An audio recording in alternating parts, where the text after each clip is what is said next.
if Christianity were true, and it meant you had to give up everything to follow God, would you want to know the truth? I was a mama's boy. Every time we went out somewhere, if I were scared, I would run up to my mom.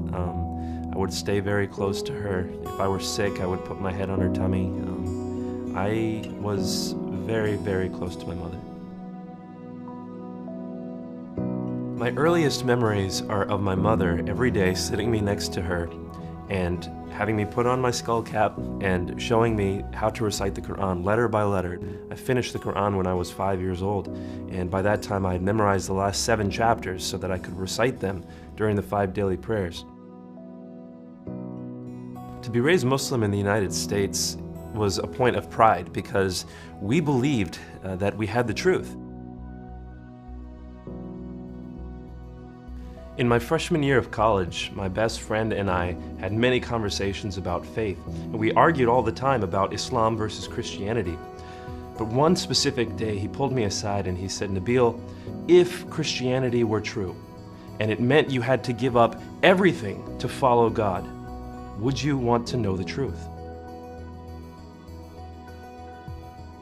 It took a long time before I was able to determine for myself, even if I lose everything, it's worth it. And when my parents did find out, it was the most painful day of my life, probably the most painful day of their lives too.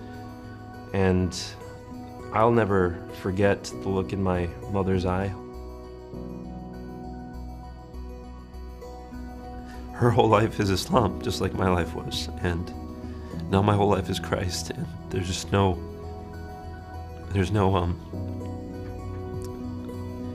connection anymore. But to have Christ in my life makes every loss worth it. My hope and my prayer for this book is that everyone who picks it up would draw closer to one another. Muslims by understanding the gospel, Christians by understanding the passion and the love that Muslims have, and ultimately through all of this, so that we can arrive at the truth and at a glory that will be given to God.